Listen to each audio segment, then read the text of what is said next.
What's going on, everybody? Welcome back to another video. Today we're actually going to be talking about a topic that I've gotten asked a lot of questions about.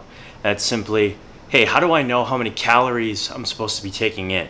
How many calories I need to be taking to build muscle or to lose fat, whatever the case may be. And really, it's all about finding your maintenance level first. Each individual has their very own caloric intake that they need to consume on a daily basis that's going to maintain their lean body mass. Every single human being is different. There is, however, a unique formula, which I've up here on the board. I know it's a lot of writing, so I'll go through it very slowly. I'll also post it down in the description below, so you can check it there and kind of plug in your own numbers for yourself. But what this formula does is it finds our total daily energy expenditures and also our resting energy expenditure. Both are needed in order to find our maintenance level of caloric intake. And from there, we'll be able to tell, hey, do I need to bulk? If I'm gonna bulk, how many calories more do I take? If I'm gonna cut, how many calories less will I take? Etc. And there's a lot of other factors that go into play with this. And yes, this is for men and for women. So I have both of the formulas up on the board, and I'll also post both of those below in the video. So let's get into it. So here we have our total daily energy expenditure, right? So we're gonna look at the formula for men. So for men, you're gonna take 10 times your weight in kilograms plus 6.25 multiplied by your height in centimeters, subtracted by 5 multiplied by your age, years, so I'm 26 years old, so I would use 26, and then plus 5. And for that, we're actually going to find what we call our resting energy expenditure. And a resting energy expenditure is needed in order to find the total energy expenditure. So let's use me for an example. So we'll take 10 multiplied by 95, which is my weight in kilograms, so roughly 210 pounds, plus 6.25 multiplied by 180, which is about my height in centimeters. I'm about 5'11", 5'10 and a half on a bad day. Subtracted by 5 times 26, my age, plus 5. Now, remember what we learned back in grade school or middle school, high school, whatever? PEMDAS, order of operations. Never thought that you'd be using math anymore, right? Well, here we are. So we've got 950 plus 1,125 subtracted by 130 plus 5.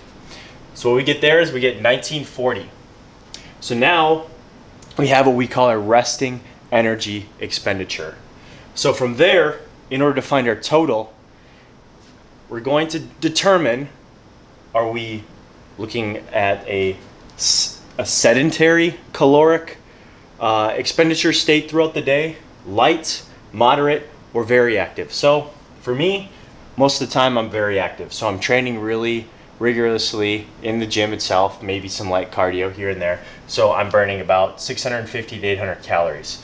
But I'll go through each individual so you can kind of figure out what you would use. So if you're sedentary, means maybe you work an office job, you really don't do anything to burn any calories at all, you're not currently working out. I mean, there's a lot of people with quarantine going on who aren't. So maybe you fall into this category. So what you would use is you'd take our REE and you multiply by 1.2. So if we're light and we're burning between 200 to 400 calories, if you're doing that, maybe you're doing some lightweight training in the gym, or some light walking or jogging around your neighborhood, a lighter form of cardio. You're going to take 1.35 and we're going to multiply that by REE.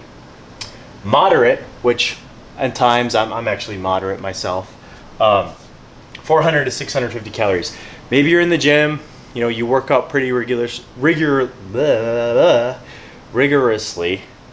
but you don't do any cardio at all. Maybe you take more time in between sets. You're not really focusing too hard on burning calories. Then you're going to be between 400 to 650. Very active. That's for any of you who work out extremely hard in the gym, are doing a lot of cardio outside of the gym or in the gym, or maybe you have a very laborious type of job where you're burning a lot of calories throughout the day. you're gonna fall into that very active category. 650 to 800 calories burnt on a daily basis. So, oh, and back to moderate, your number is 1.55. Sorry, I missed that. But for very active, it's gonna be 1.725. So again, we're gonna take my number, we're gonna plug it into this formula. So we're gonna take 1940, which is our REE, our resting energy expenditure. We're gonna multiply that by 1.725, which is our very active category. And we're gonna get a total of 3,346 calories per day.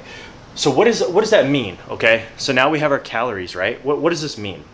What this simply means is I have to consume just over 3,300 calories a day in order to maintain the size of muscle that I have and just my overall weight, my density. I'll probably fluctuate between 5 pounds up or down, give or take, depending on my water intake, because water plays a big role, water and sodium. It's a whole other topic to talk about, but that's what I have to consume in order to maintain this. And also for women, remember, yours is right down here. The only difference is at the end of the formula, you're subtracting 161 rather than adding 5. So now that we have our maintenance calories, what does this mean, okay? So say I want to gain some weight. I want to get bigger. Now, we all know you can't really cut and gain lean tissue mass. It's counterintuitive. It doesn't really happen. There are some genetic freaks out there that can do this, or if you're using any sort of androgynous substances, yes, I'm sure that helps a lot. But if you're just your average everyday human being or a natural athlete, whatever the case may be, it's not going to happen unless you're a 0.00001% genetic outlier in the population. So we want to gain weight, right? So there's some theories that say you take this formula and you multiply it by either between 10 to 20%. Say maybe 15 to 20%, right? So I could take that and I could multiply it by 20%. And then I would add on about another 600 to 700 calories on there. So if I want to gain weight, I'm going to want to be eating around 4,100 calories. And that'll help me gain weight. So a lesson here to be very careful with. And this would be any advice I'd give any client that I would have. Or if you're searching for clients, I would expect that they would do the same for you. Never ever just all of a sudden pile on a bunch of calories onto your maintenance level macros and expect everything to go well. It doesn't work like that. So think of your day-to-day. Maybe every single day you eat around the same amount of foods, right? And then you're on a weekend binger and you all of a sudden one day go out to eat and you eat a bunch of food and you drink a bunch of alcohol. Maybe you ate like 1,000 to 2,000 more calories that day than you normally do. Do you feel great? No, you don't. You feel terrible. Your stomach's bloated out to here. You look like you're pregnant. You feel just disgusting and lethargic and sleepy, and your energy is completely sapped. That's because what you just did is you just shoved all of these macronutrients into your body that's just not used to digesting them, and it's slowed down everything because internally you're attempting to digest it and to extract as much nutrients as possible. But unfortunately, when your body's not adept to consuming that amount of calories, it's not going to do that. It's actually going to eliminate most of them through waste. So then majority of the nutrients that you might have been able to scavenge from likely bad food, etc., are going to waste, and they aren't actually benefiting you at all. And then you wake up the next morning, you look watery, maybe you had abs, and then all of a sudden you wake up in the morning and you're like, hey, I don't really have them, like, what's going on here? It's, you just look very watery and you feel gross, your face feels tight, it feels full of water. That's because of what you just did. So my advice to that, first of all, even if you're bulking, clean bulking is the way to go. I'm all about whole food everything. We'll get into another discussion about supplements and versus whole food another day, but so say we have this number and I want to do around 4,100 calories to bulk. So I'm actually probably not going to do that right away. So starting the next day when I'm going to start my bulk, I'm not going to jump straight up to 4,100. I'm probably going to go from 3,300 up to like 3,700, maybe 3,800, something like that. You know, a small 400 to 500 calorie bump rather than a big 600 to 700, because that's a lot. So I'll do that to just sort of test my digestion. And I'm going to have the understanding that I'm probably not going to be hungry. I'm going to be more full throughout the day. And, you know, it's going to be from good, healthy foods. So I'm going to be more satisfied. I'm not going to have more cravings, etc. that if I was like Pop-Tart, cereal, cookies, cake, all this other good stuff, right? If I added all of that when I'm trying to bulk, I'm more likely to binge and to cheat, because the sugars and everything are, you know, messing with the chemistry in your brain, and they're making you want to eat more bad food, and you don't get full as quickly. So you're always craving more food and you want to eat more. So that's another reason why you're probably gaining bad weight.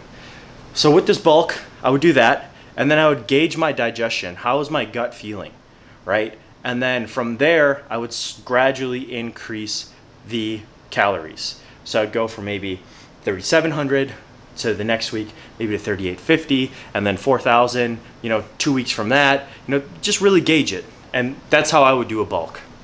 Now, on the contrary, if I'm going to do a cut, I'm going to do the exact opposite of that. So instead of adding 20% on, I'm going to decrease by 20%. But even then, I still would not recommend taking that number and cutting it by 700 calories when I'm starting a cut and expecting it to go well. It's not going to. You're gonna crash, your body's just not gonna be able to handle it. You're gonna have no energy, you're gonna be completely sapped. So you still wanna be able to function on a day-to-day basis. You know, if you're just someone who's trying to lose weight or, you know, get in better shape, whatever the case is, or lean up a little bit, you don't wanna crash, because it's gonna affect everything. It's gonna affect your personal life, it's gonna affect your work, it's gonna affect a lot of other things in your life that we don't want negatively affected. So my recommendation would be to take that 3,300 number and I'd probably cut it down to 3,000 to start. Now, digestion's probably not going to be as much of an issue when you are decreasing calories. It's more so going to be overall satisfaction and hunger, because you're going to get hungry. It's just inevitable. And that's where you need to learn tricks of the trade of, hey, how can I use vegetables to my advantage to help fill me up, etc. But as long as you're sticking to good whole foods, the process should be pretty simple. So another thing is yes, we're just talking calories, but you know, what goes into calories? The macronutrients, right? So when you're looking at your number, you want to gauge, hey, how many grams of protein, how many grams of carbs, how many grams of fat do I want to be consuming that's based off this number? So that's really when it comes into play of, hey, am I more fat or am I more carb sensitive, right? And that's all through trial and error. Unless you hire somebody, it's their job to find that out for you through trial and error. But if you're doing it yourself, listen to your body. Your body's going to tell you everything. You know, if it's getting bloated and you feel slow and you're sapped of energy and you're eating more carbs than you are fats, then that means that energy source conflicts negatively with your body. So you might want to switch it up and just see what happens, or, you know, gradually try and level it out, and then boom, shoot fats up to the top and drop your carbs. You know, you can play around with different, you know, grams per day of fats versus carbohydrates. Now with protein, I think it's smart to always have a moderate amount of protein. I think the equation is for every 1 gram of protein equals about 4 calories. It's just a rough estimate. But so if I were to use that equation, I would help use that to go into our build here too. And that's just a simple, quick, you know, way to go about it. So personally, like for me, with the amount of calories that I'm consuming here, I would probably be eating closer to 300 grams of protein because of what my goals are. If your goals are to build more muscle, you always want to have an adequate amount of protein or superior amount of protein. When you're trying to lose fat, believe it or not, you do gradually bring protein down, but protein generally stays within like a 50 to 100 grand range of where you start from a maintenance level. You really never want to drop that too much. Whereas carbohydrates, I could be consuming 500 carbs a day, and then I start dieting, and then it's down to 350. And same with my fats, maybe it's at 90, and then it's down to 35. You know, over time, it's just, there's a lot more drastic change going on there. So, like I mentioned at the start of this video, All this information is going to be posted in the comment, not in the comment section, in the drop down description below. Maybe I'll put it in the comments too. But just so that you can see it firsthand and you can copy paste it over into any sort of workbook that you want to work with to try and figure out your numbers. I really hope this helped some of you. I know I do get asked this a lot, and I've been wanting to make a video on this. I really hope it was helpful. If it was, please, it means a lot to me. Like the photo or like the video. Maybe leave a comment, tell me something you learned about this, or if you have any other questions pertaining to the calculations. And don't forget to subscribe if you're new. Look forward to seeing you in the next one. Thanks.